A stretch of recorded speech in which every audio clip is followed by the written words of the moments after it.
Innal hamdalillah nahmaduhu wa nasta'inuhu wa nastaghfiruh wa na'udzu billahi min syururi anfusina wa min sayyiati a'malina. May yahdihillahu fala mudhillalah wa may yudlilhu fala hadiyalah. Asyhadu an la ilaha illallah wahdahu la syarikalah wa asyhadu anna Muhammadan abduhu wa rasuluh la nabiyya wa la rasula ba'dah amma ba'd. Uhayyikum bitahiyatil Islam tahiyatan mubarakah. Assalamualaikum warahmatullahi wabarakatuh.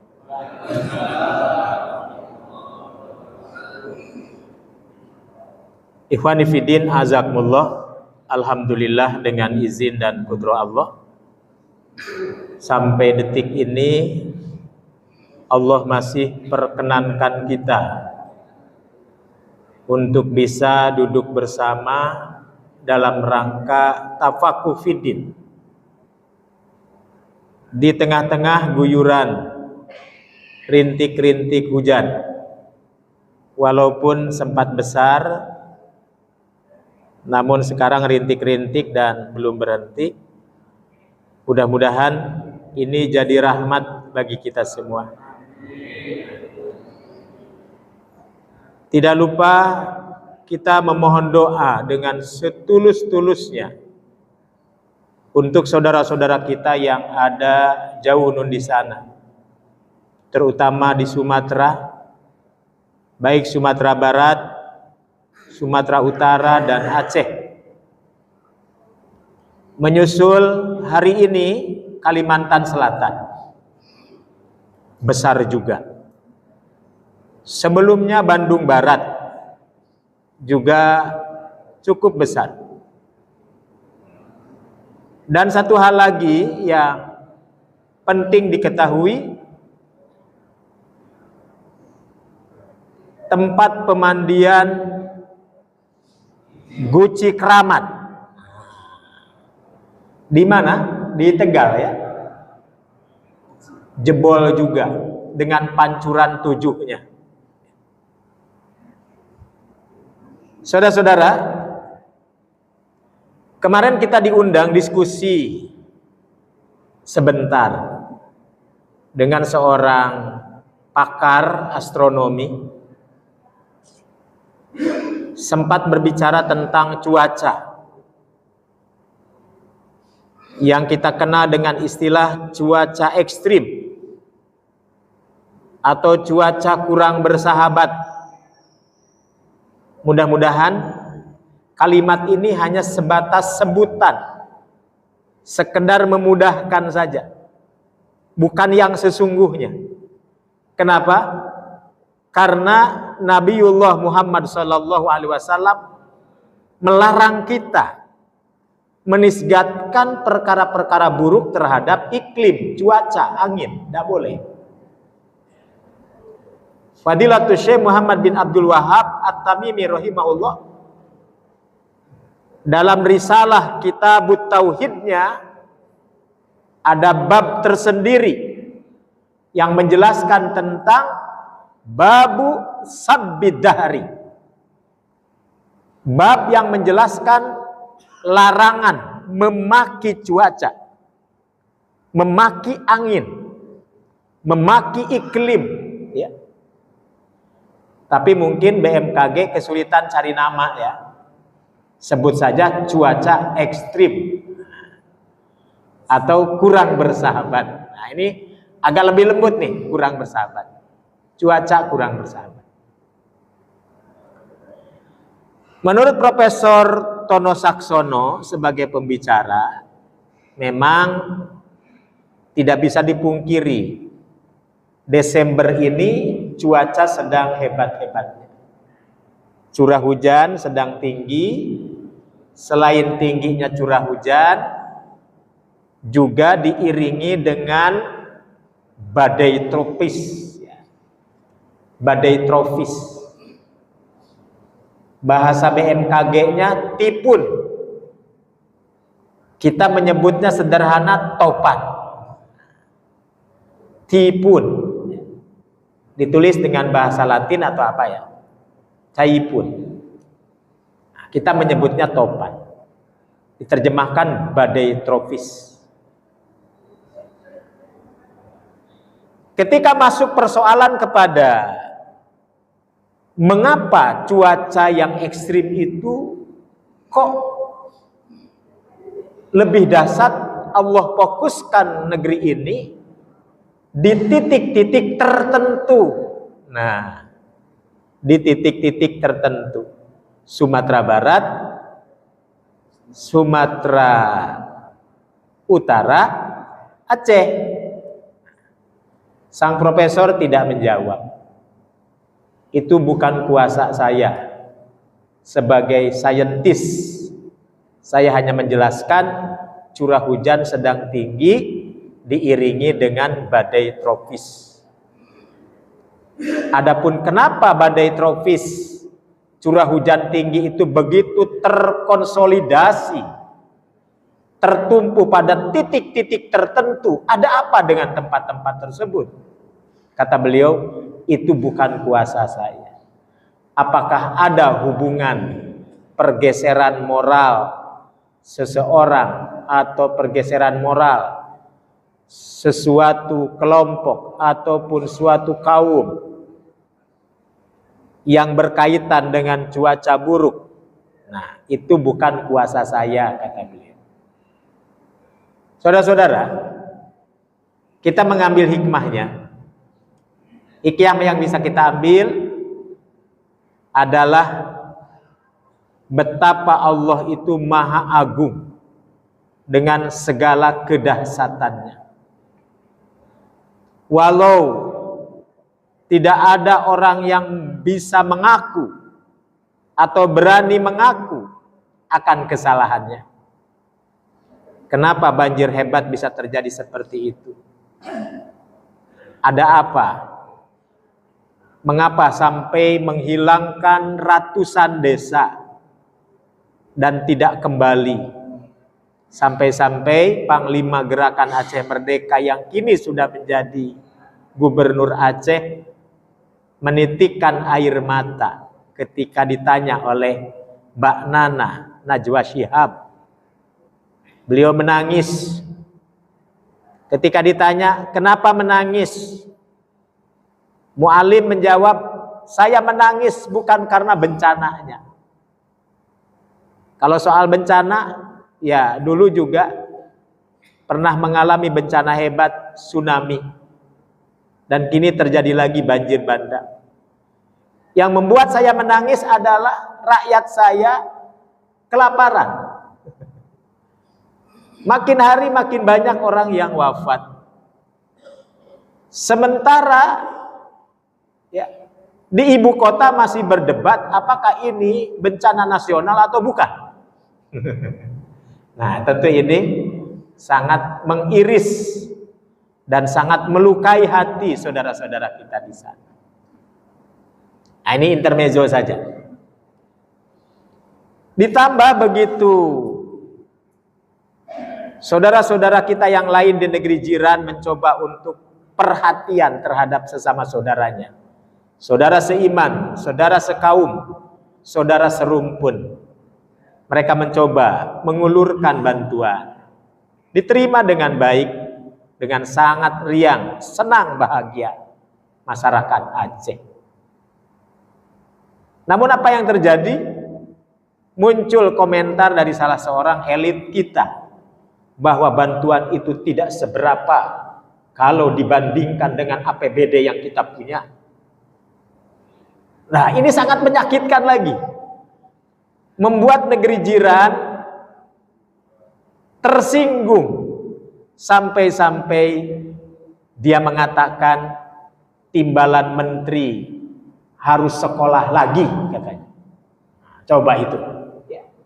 Maksudnya apa harus sekolah lagi? Artinya menganggap kenapa kok seorang elit bisa bicara begitu? Orang membantu ya seberapapun bantuannya dengan sukarela diterima dengan senang hati dan diterima dengan bahagia oleh masyarakat Aceh. Kenapa harus dininyir? Ya. Kenapa harus dicibir? Bantuannya tak sebanding atau bagaimana? Ya, yang jelas ini menunjukkan bahwa kita menyiram air muka sendiri dengan air comberan. Ya. Artinya apa? Menunjukkan kita tidak memiliki moral dalam pentingnya menghargai. Sampai-sampai ex-menteri luar negeri Malaysia mengatakan, pertama harus sekolah lagi katanya. Yang kedua harus belajar lagi budi bahasa yang benar. Sesuai dengan tradisi Melayu yang menjunjung tinggi tutur kata dan bahasa. Apa kita nggak tersinggung itu? Ya. Tapi apa boleh buat ya? Nah, itu terjadi seperti itu. Walaupun ya sudah minta maaf sekarang. Tapi itulah cerminan. Ya. Cerminan. Ya mudah-mudahan sekarang juga sudah mulai ya. Bantuan sudah mulai mengalir. Walaupun belum bisa semua menjamah ke lokasi-lokasi yang belum terjangkau. Alhamdulillah kita masih punya wadah-wadah kaum muslimin. Masjid-masjid kita serempak, ormas-ormas Islam juga serempak. Mengirimkan relawan-relawannya, Masya Allah, tabarakallah. Bahkan ada yang mampu mengumpulkan dalam sehari dapat 10 triliun. Ya. Dalam sehari dapat puluhan ton. Bahkan negara-negara Timur Tengah pun langsung merespon, walaupun sempat ditolak. Nah, ini juga hal yang tentu saja sangat miris ya.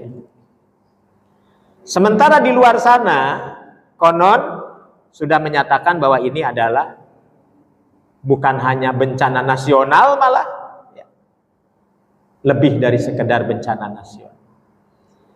Ikhwanifidin azakumullah, saya pikir kita sebagai kaum muslimin hanya bisa mengambil ibroh, manfaat dari kejadian yang terjadi. Seperti yang disampaikan oleh Ummu Salamah radhiyallahu an kepada baginda Nabi sallallahu alaihi wasallam.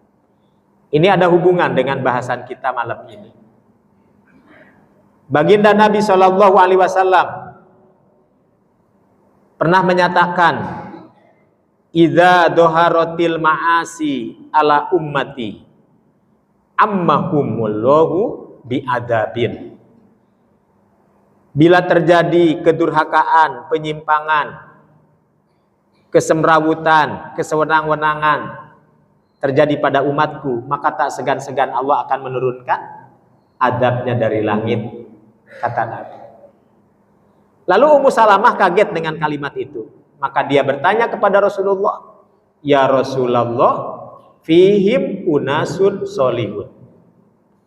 Bukankah di antara mereka tidak semuanya dolim,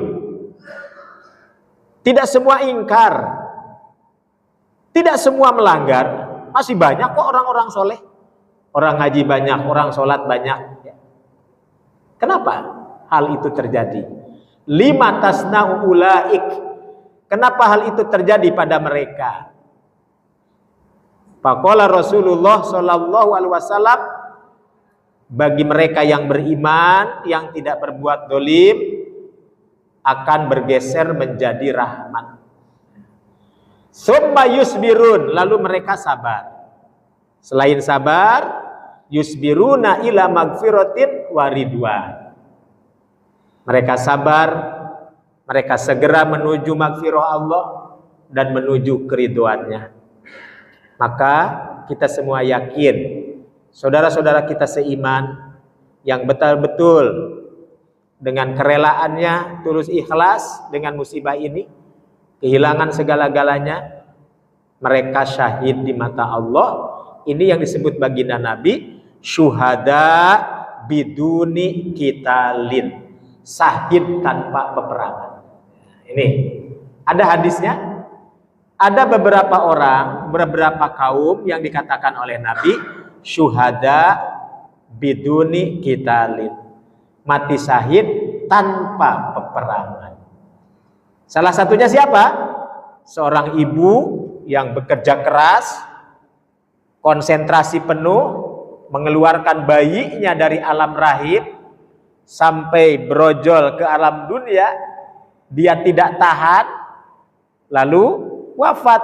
Nah, wafatnya itu syahidun biduni kita, syahid tanpa peperangan, kata Nabi. Siapa lagi?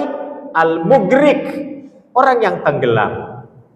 Include di dalamnya orang yang tertimbun lumpur, ya. Orang yang tenggelam, muhtarik, orang yang terbakar, orang yang terbawa arus, ya.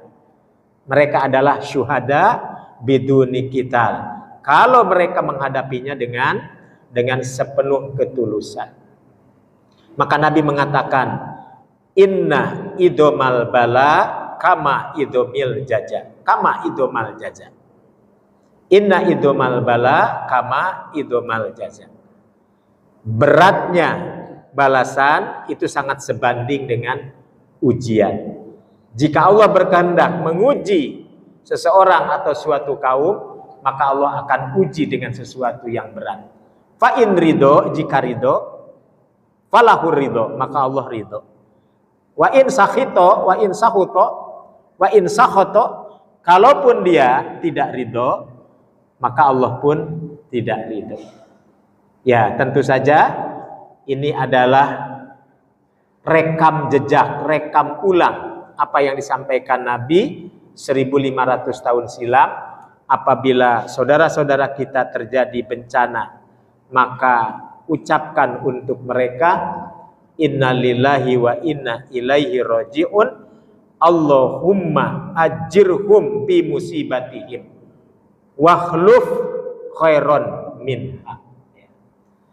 Ya Allah, jadikan musibah ini dan datangkan pengganti untuk mereka dengan sesuatu yang jauh lebih baik. Mudah-mudahan. Ibadil fiddin azakumullah, dalam pembahasan yang malam ini ditayangkan, saat manusia tidak bisa mengelak dari kesalahan yang pernah diperbuat.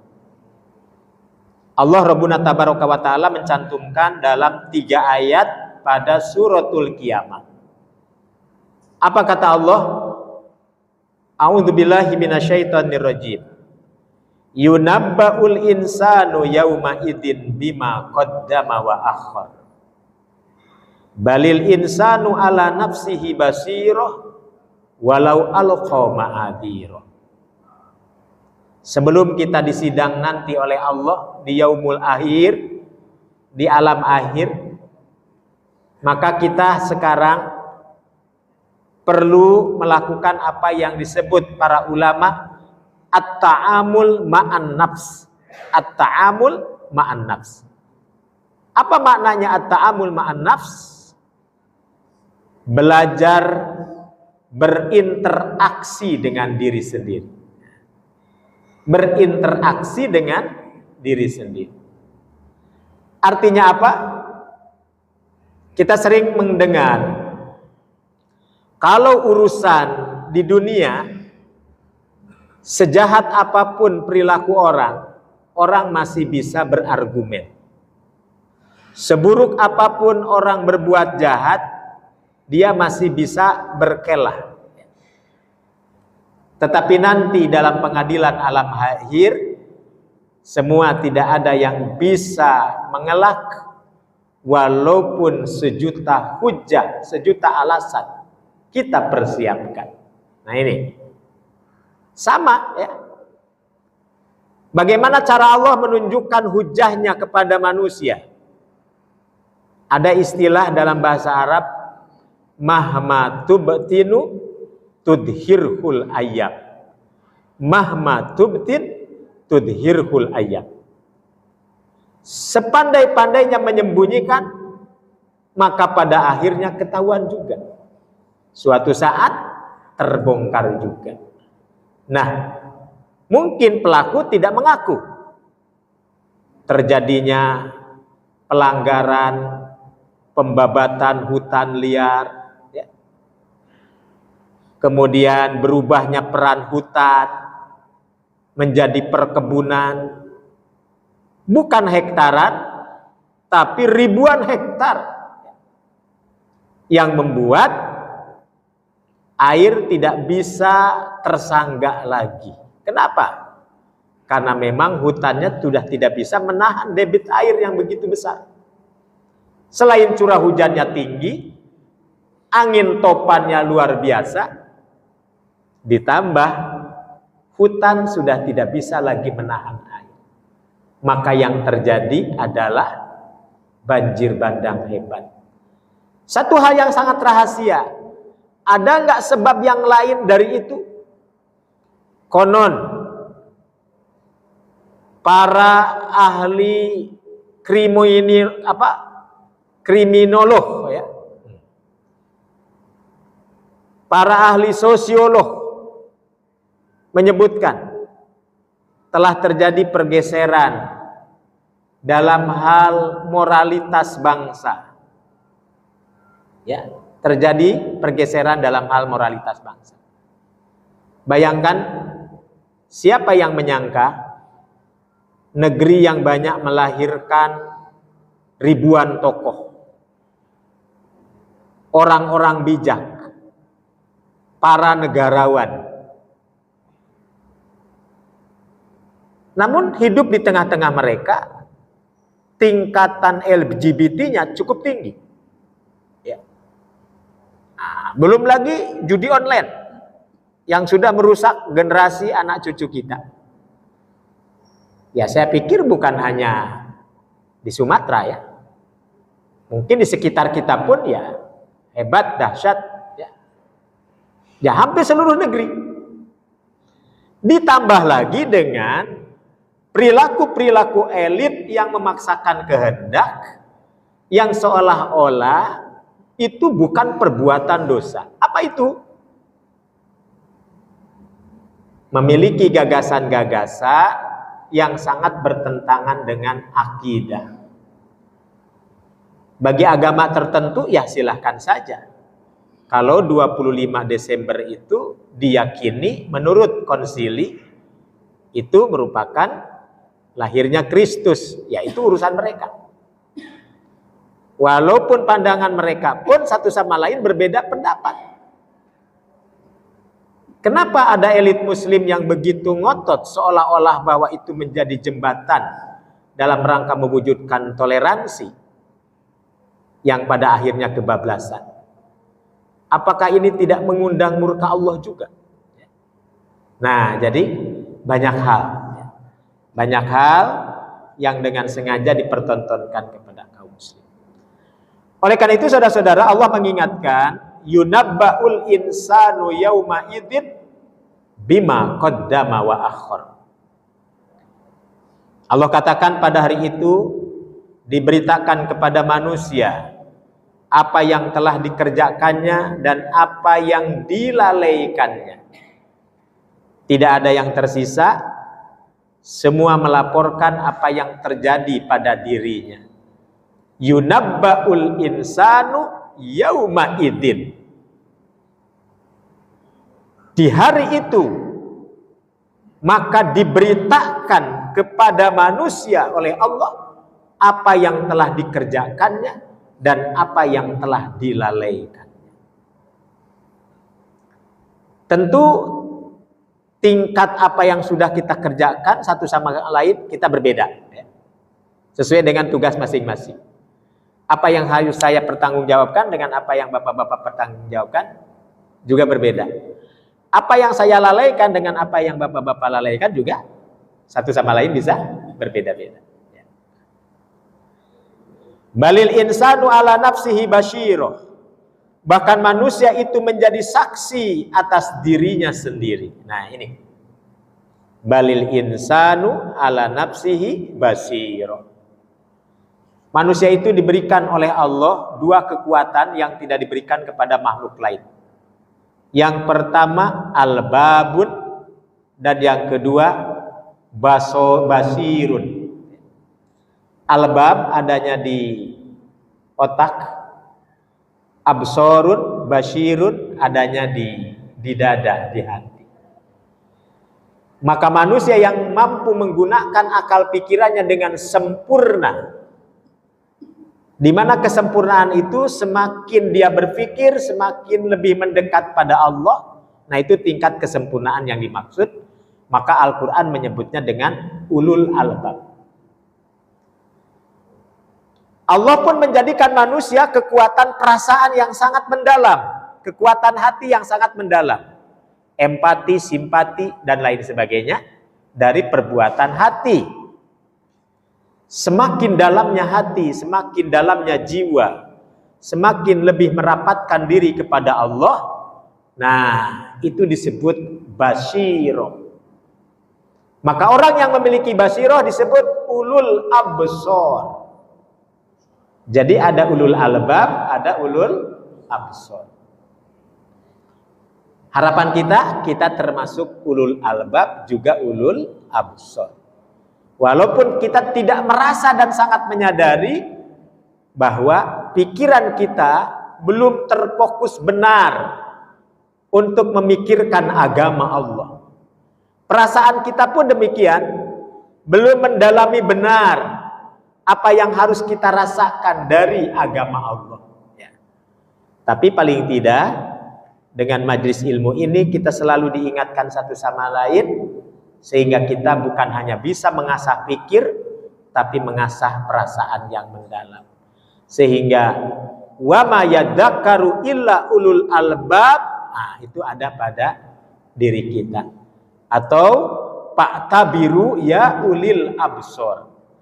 Hendaklah kalian mengambil pelajaran berharga, wahai orang-orang yang memiliki perasaan yang sangat tinggi. Absor, ya, basyirah.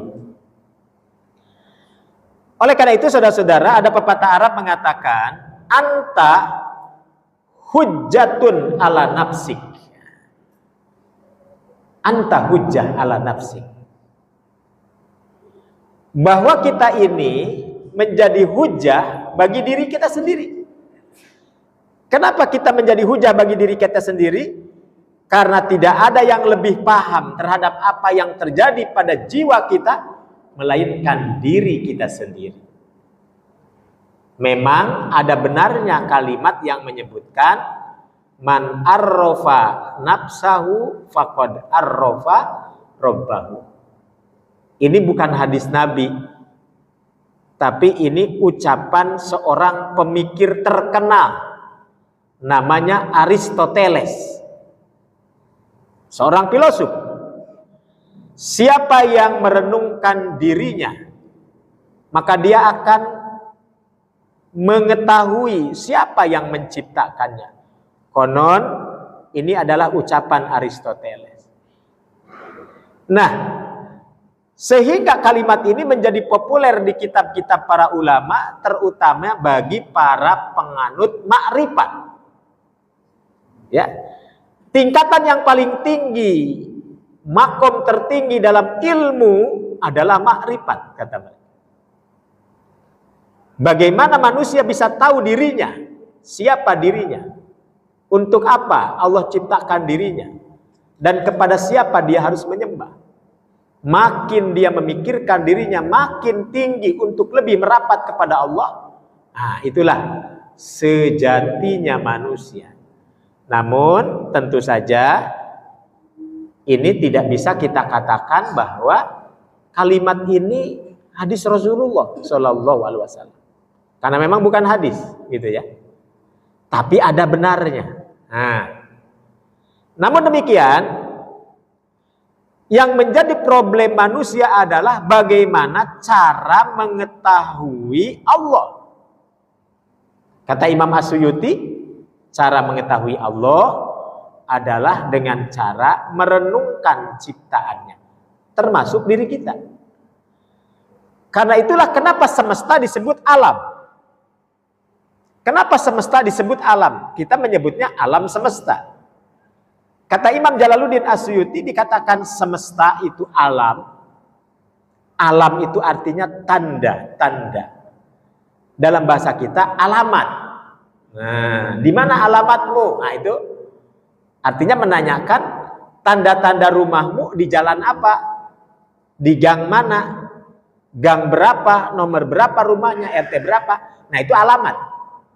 Jadi alamat itu dalam bahasa Arab tanda-tanda. Kenapa dunia itu disebut tanda-tanda? Karena merupakan tanda-tanda bahwa semua ini ada yang menciptakannya. Alamnya disebut alam, dan yang menciptakan alam adalah Rabbul Alamin. Oleh karena itu, semakin manusia merenungkan dirinya, maka semakin sibuk pula dia untuk menjadi yang terbaik di mata Allah Subhanahu wa taala. Oleh karena itu di sini ada ucapan Syekh Salim bin Id al-Hilali hafizahullah ya. Dalam kitab Bahjatun Nadirin. Kitab Bahjatun Nadirin ini adalah kitab sarah Riyadhus Shalihin yang disebut-sebut para ulama sarah terbaik abad ini. Ya. Nama kitabnya Bahjatun Nadirin. Ya. Sarah terbaik kitab Riyadhus Shalihin. Kitab Riyadhus Shalihinnya karya Imam Nawawi. Nah, tapi kitab sarahnya banyak. Ada Dalilul Falihi, ada Nuzhatul Muttaqin. Nah, ini Bahjatun Nadirin. Iwan Fidin azakumullah. Maka beliau mengatakan hari terbaik bagi seseorang atau hari terbaik bagi seorang hamba secara mutlak adalah hari tobatnya kepada Allah dan Allah menerima tobatnya. Justru inilah yang sama-sama kita harapkan. Kita sadar dosa kita banyak ya. Baik yang diketahui ataupun yang tidak diketahui. Yang bocor ataupun yang tidak bocor. Nah, tetapi saat kita memohon pertobatan kepada Allah dan Allah menerima tobat kita, itulah hari terbaik. Nah, gitu ya. Itulah hari terbaik. Oleh karena itu, Iwan Fidin azakumullah, di sini saya terangkan beberapa pandangan para ulama kita. Seorang ahli tafsir zaman tabi'in namanya Imam Qatadah. Imam Qatadah rahimahullah ketika menafsirkan ayat Al-Quran, balil insanu ala nafsihi basyirah, beliau mengatakan, idza syi'ta wallahi ra'aituhu basyiran bi uyubin nas wa dunubihim ghafilan an dunubi. Kata beliau, jika menghendaki demi Allah, engkau akan mengetahuinya dengan ketajaman hati. Anda akan lebih sibuk mengetahui cacat-cacat dan dosa-dosa orang lain, namun Anda sendiri ghafilan an dunubi nafsi. Anda termasuk yang lalai untuk berpikir akan dosa-dosa sendiri. Jadi kata Imam Qatadah, memang kecondongan manusia itu kalau melihatnya keluar itu lebih kelihatan. Tapi kalau untuk melihatnya ke dalam, nah ini sepertinya ada hijab. Maka ghafil, kita menjadi lalai. Oleh karena itu, Iwan Fidin azakumullah, Imam As-Samarqandi pernah menulis kitab judulnya Tanbihul Ghafilin. Tanbihul Ghafilin. Peringatan bagi orang-orang yang suka lalai. Yang kedua, Bakar bin Abdullah Al-Muzni rahimahullah mengingatkan, idza ra'aitumur rajula mukilan bi uyubin nas nasiyan li aibihi fa'lamu annahu qad mukira bihi. Oh. Apabila kalian melihat seseorang yang lebih fokus dengan cacat-cacat orang lain, namun lupa cacatnya sendiri, ketahuilah sesungguhnya dia tertipu karenanya. Oh, tertipu katanya. Tapi tentu saja kalimat ini jangan menghalangi kita untuk tidak beramar ma'ruf nahi munkar. Karena kita khawatir melihat kesalahan yang jauh lebih besar di luar sana, lalu kita menutup mata. Nah, itu juga nggak boleh. Ya. Maklum sekarang ini kan yang namanya kemungkaran, yang namanya pandangan, ini makin berani di medsos, Pak. Ya. Makin berani di medsos. Makin terang-terangan. Bukan tidak ditegur, Pak. Bukan tanpa teguran. Teguran sudah dilakukan, tapi diabaikan. Si pelaku betul-betul mengabaikan. Dan seolah-olah ini tafsir. Bukan penyimpangan, tapi tafsir. Ini tafsir saya, begitu. Nah, ini yang paling teranyar nih, Pak. Di medsos lagi rame. Ya. Abah mah umroh teh geus tara ka Mekah, tapi kapatikan. Ya, lagi rame. Sudah baca, Pak? Ya. Jadi abah mah umroh teh geus tara ka Mekah, tapi kapatikan. Kira-kira boleh gak kita mengatakan umroh kepatikan? Sebelumnya ada orang mengiklankan para wisata dengan menggunakan kalimat umroh. Umroh tidak hanya di Baitullah, kata dia, tapi umroh juga bisa dilakukan di Borobudur. Nah, jadi umroh ke Borobudur. Nah, kira-kira kalimat ini bisa dibenarkan? Tidak. Tidak, ya. Ya.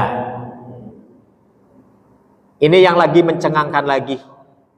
Memaknai la ilaha illallah. Tidak ada Tuhan kecuali Allah. Jangankan orang yang belajar agama, anak kecil yang baru belajar saja paham la ilaha illallah, tidak ada Tuhan kecuali Allah. Tapi Abah Saiful Gawas punya tafsir yang berbeda dan sangat ekstrim tafsirnya. Kata dia, maknanya bukan itu. Tidak ada sesuatu yang kita anggap ada kecuali yang ada. Dan yang ada itu adalah Abah. Jadi la ilaha illallah artinya kiamat tidak akan terjadi selama Abah masih ada. Gitu ya. Ini lagi rame nih. Kiamat tidak akan terjadi selama Abah masih ada. Bahkan dengan takaburnya dia mengatakan, sampaikan ke Imam Masjidil Haram. Sampaikan kepada imam-imam Masjidil Haram. Mereka pun sama tidak mengerti katanya. Tuh. Imam Masjidil Haram dibilang tidak paham, tidak mengerti. Yang mengerti hanya dia, ya, bahwa kiamat tidak akan terjadi selama Abah ada. Nah, jadi dari pemaknaan la ilaha illallah dengan berbagai penyimpangannya kok larinya jadi ke sana. Tuh. Walaupun sudah ada teguran dengan kasus sebelumnya. Kasus sebelumnya apa? Menyanyikan lagu-lagu kebangsaan di masjid. Ya. Nah, itu sudah ditegur, Pak. Tapi apa yang terjadi? Nah, rupanya malah semakin menunjukkan megalomanianya. Nah, ini saya mengistilahkan megalomania. Perilaku megalomania. Perilaku megalomania dalam Al-Quran justru ditunjukkan oleh seorang raja. Dialah Fir'aun. Sampai-sampai tingkatan megalomanianya sampai pada titik yang paling puncak. Ana rabbukumul a'la. Aku ini adalah Tuhan kalian. Karena dia mengaku Tuhan, maka wajar warga Mesir merasa berkhidmat untuk Fir'aun itu ibadah. Walaupun nyawa taruhannya. Apabila Fir'aun meninggal, Fir'aun itu kan banyak, ratusan Fir'aun tiba. Maka ketika mereka meninggal, dikuburkan bersama harta kekayaannya. Di mana? Di dalam piramid. Di mana piramid? Bukan di kota, tapi di gurun-gurun pasir yang jauh dari kota. Orangnya dibenamkan, ditumpuk di dalam batu, hartanya juga dikurung di dalam batu. Para sejarawan mengatakan tumpukan batu itu luar biasa beratnya. Lempengan batu untuk piramid itu yang paling ringan, Pak, 20 ton. Lempengan batunya itu 20 ton, itu paling ringan. Bayangkan ribuan lempengan diangkut dari kejauhan hanya untuk ditumpuk dalam rangka berkhidmat kepada Fir'aun. Dalam satu pembuatan piramid itu bisa membinasakan orang banyak yang meninggal karena ketindih, ketiban batu, kelaparan, kehausan, hanya untuk berkhidmat kepada Fir'aun. 1000 orang meninggal dalam pembuatan piramid itu. Nah, ikhwani fillah azakumullah, sepertinya sifat-sifat seperti ini walaupun dengan cara halus bermunculan di tengah-tengah kita belakangan. Kalau sampai berani memaknai la ilaha illallah kiamat tidak akan terjadi selama abah ada, itu gimana? Ya. Di mana tauhidnya, gitu ya? Nah ini. Tapi aneh bin ajaibnya, masya Allah tabarakallah, ternyata pengikutnya juga tetap ribuan dan meyakini itu adalah kebenaran dengan alasan kita beda tafsir. Oh, beda tafsir. Jadi bukan penyimpangan, beda tafsir.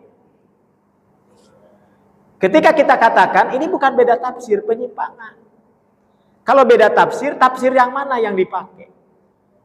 Tafsir ulama-ulama terdahulu, Al-Qurtubi, At-Tabari, Ibnu Katsir, Asy-Syaukani, As-Sayyuti, tidak ada. Ini tafsir apa? Nah, mereka bilang bukan salah abah, tapi ilmu Anda yang belum nyampe, katanya begitu. Nah, jadi ilmu kita nggak nyampe, Pak. Nah, baiklah kalau begitu ya. Nah, oleh karena itu, ikhwani fillah azakumullah, oleh karena itu, alhamdulillah, kalau kita masih diberikan kesempatan oleh Allah untuk bisa duduk bersama di dalam majelis ilmu seperti ini, kita mengungkapkan apa-apa yang terjadi dalam hal keyakinan kita, mana-mana yang membuat kita terpelanting dan keluar dari jalan Allah dan Rasulnya, dan kita lebih menekankan dalam hal-hal moral tentang kesalahan dan dosa-dosa kita. Mudah-mudahan ini menjadi ciri tanda bahwa kita ini mau berubah dan mau berbuat baik. Ikhwani fillah azakumullah,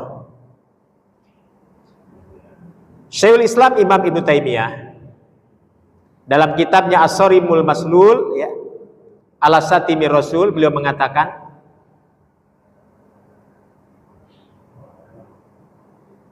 Fa'ulima anna malam ya'tarif bidzambihi kana minal munafikin.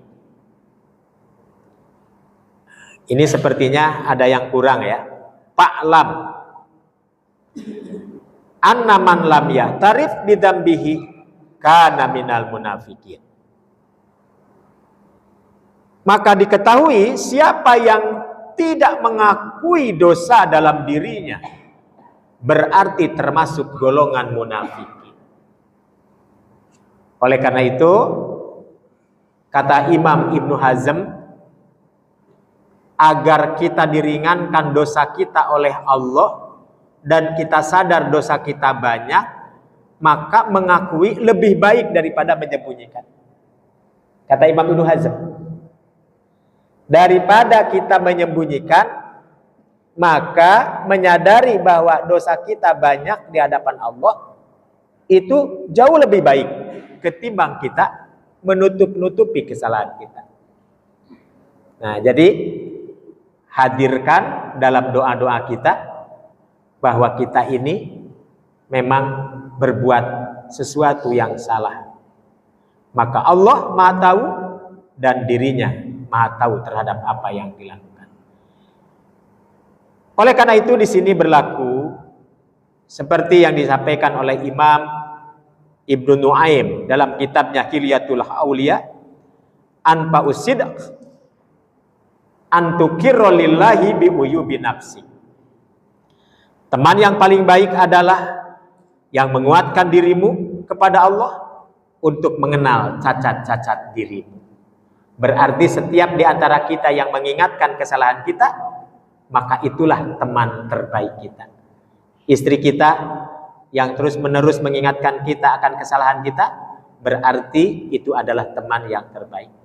Ketika kita menegur istri sendiri dengan apa yang dilakukannya, maka kalau itu adalah menyimpang, maka kita sudah menjadi teman yang terbaik. Demikian pula terjadi pada kita semua. Ikhwani fillah azakumullah, itulah yang dapat disampaikan.